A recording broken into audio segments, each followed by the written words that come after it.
I'm going to be talking about Harry Potter and the Harry Potter series in Chinese, which is something that I've been deeply diving into recently. I've read the first 4 books in the past 4 months, so each month my goal is to read a new book. So I want to share a little bit about whether it's a good book to be learning Chinese with. And yeah, first guys, if you're new to this channel, we're a community of passionate Chinese learners. So you can subscribe and receive every week. We'll have 2 new videos up. And also, if you want to join our email list going, that we have an active community going on email, sharing different tips and resources that we're using. It's kind of cool to meet other passionate Chinese learners.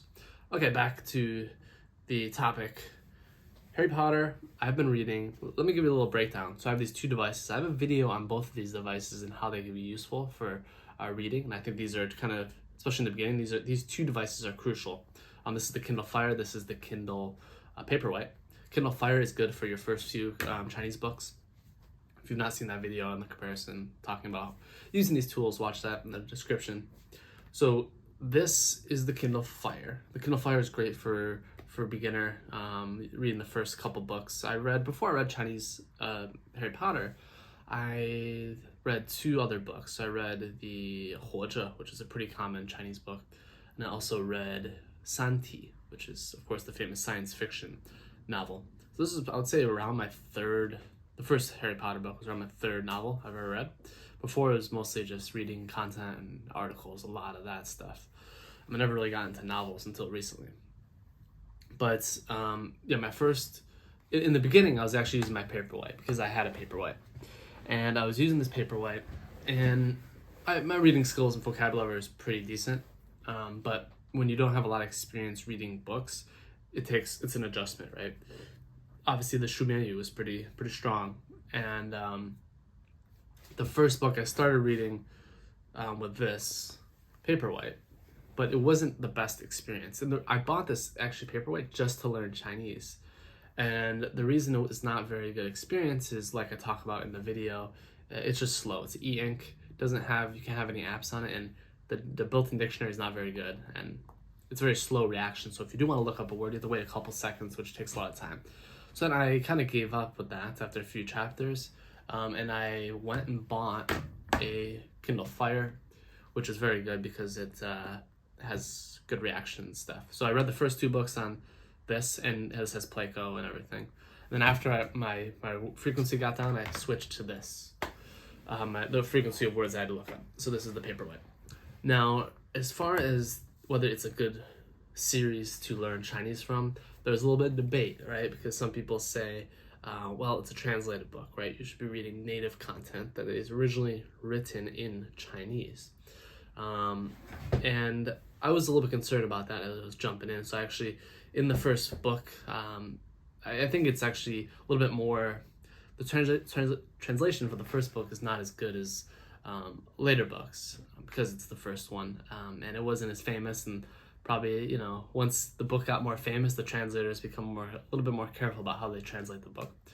But yeah, so I actually went through it with my Chinese friend, some chapters, and I kind of understood where, I think it's an overblown problem as far as the translation goes. Sometimes you might be like, oh, the translation is going to be a little bit, 不地道的地方, right? And but I think it's not a hindrance, and it should be, it's just a small thing, right? Because most of it is fine. There's a few sentences here and there, but just a few sentences is not going to really influence your Chinese too much. The other thing I think is really, really good about this series, and I think it is actually suitable. So I read Santi and 活着, and I actually think these Harry Potter books are, the content I think the book is more interesting, to be honest, in my opinion. And also, I think it's great because it has some complementary stuff. So it has the movies, right? Of course, Harry Potter movies. So I kind of have this system where I will read a chapter with just straight up reading. And then after the chapter, sometimes, not always, but sometimes I'll listen to the audiobook. There's an incredible audiobook in Chinese that I really highly suggest. It's just one of the main reasons I think this is a really good series to work with. If you go on Bilibili and you search, the links keep changing, so I'm not gonna share a link because of copyright info. It's gonna keep switching, but there's always seems to be at some point, at all times, there's some uploader of this audiobook, which you could take a look. They have different actors for each person. It's very, very, very good. And so after I read it, I would listen to the audiobook. Not every chapter, because it is time consuming. It depends on my time, but and then after I do that, after I read the book, it's kind of like my reward is to watch the movie. And I watched the movie in dubbed Chinese, which is actually very good as well. That is a little bit harder to find, but if you search online, you could find it eventually. The series dubbed in Chinese, not Chinese subtitles, actually dubbed in Chinese. It does have subtitles as well, although ironically the subtitles don't match up with the words, but they're both in Chinese. So that's just, I think, this kind of especially in the beginning, having these complements, right? Having the audiobook, an incredible audiobook, and having the movie, so making the experience enjoyable in the beginning, I think is quite important. So that's one big thing that I definitely like. Of course, this is you're reading a novel here, right? Which is just the way it is, particularly in Chinese, as most of you know, is the Shumianyu, right? Where, for example, a lot of this stuff is not going to be useful in everyday life, but a lot of it will be. And I think once you get to that level of reading, you kind of understand what is really the Shumianyu, right? And what is not, for the most part. For example, they don't say 洗手间, right? They don't say bathroom. In the typical way, they would say 盥洗室, which is just like no one says that in real life, right?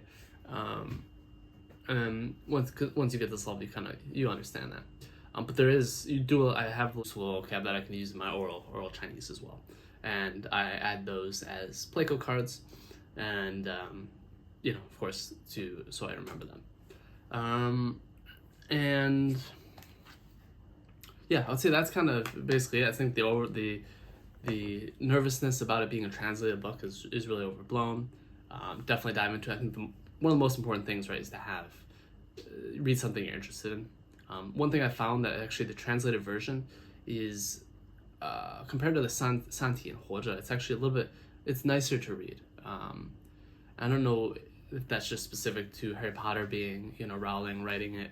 Especially in the beginning books, they actually were targeted towards kids.